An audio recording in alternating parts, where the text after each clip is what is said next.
AITUC Telangana medical contract employees and workers union ఆధ్వర్యంలో రిమ్స్లో గంటసేపు నిరసన కార్యక్రమం గత 3 రోజులుగా కొనసాగుతుంది. జీవో ప్రకారం వేతనాలు చెల్లించని కాంట్రాక్టర్ వైఖరికి నిరసనగా ప్రతిరోజు గంటసేపు ధర్నా చేపడుతున్నామని ఏఐటీయూసీ నాయకులు సిర్ర దేవేందర్ చెప్పారు. కాంట్రాక్టర్ అగ్రిమెంటు ప్రకారం నెలకు 15,600 రూపాయలు జీతం ఇవ్వకుండా అరకొర వేతనాలు ఇస్తూ అన్యాయం చేస్తున్నారని అన్నారు. కమిషన్లతో కార్మికులను దోచుకుంటున్నారని ఆగ్రహం వ్యక్తం చేశారు. వెంటనే సరైన వేతనాలు చెల్లించి కార్మికులకు న్యాయం చేయాలని డిమాండ్ చేశారు.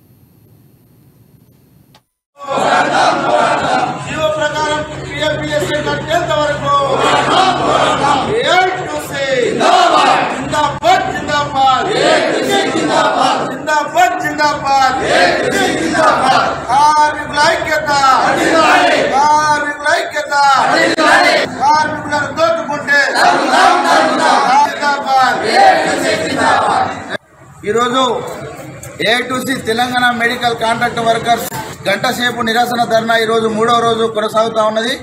దీని ముఖ్య ఉద్దేశం రిమ్స్ కృష్ణా కన్స్ట్రక్షన్ యజమాని జీవో ప్రకారం వేతనాలు ఇస్తానని అగ్రిమెంట్ తీసుకొని ఇలా 15,600 చొప్పున జీవో ప్రకారం ఇవ్వకుండా ఇలా ఏదో పుణ్యంకు కార్మికులకు ఇస్తున్నట్టుగా వీళ్ళ మీద కమిషన్ల మీద బతికేటటువంటి కాంట్రాక్టర్ ఇలా 12,093 రూపాయలు వీళ్ళ అకౌంట్లో వేయాల్సింది పోయి 11,000 రూపాయలు ఇస్తూ వేతనంలో 1,093 రూపాయలు దోచుకోవడం జరుగుతూ ఉన్నది.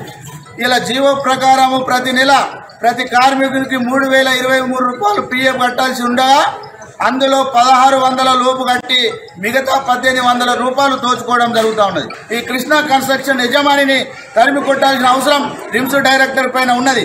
లేదు కూడా కుదరది అని అంటే వెంటనే పిలిపించి జీవో ప్రకారం వేతనాలు ఇచ్చి ఈ కార్మికులు ఇవాళ పెరుగుతున్నటువంటి నిత్యావసర సరుకులకు అనుకూలంగా ఇలా 1 లీటర్ నూనె కొనాలంటే 200లకు పైన వేయింది, 1 కిలో పప్పు కొనాలంటే ఎంత ఆకాశాన్ని నడుతున్న తరుణంలో ఇవాళ చాలన వేతనంలో చేస్తున్నటువంటి కార్మికులను దోచుకోవడం సిగ్గు చేయటాన్ని అంటున్నాం. సూపర్ స్పెషాలిటీ కార్మికుల ఐక్యత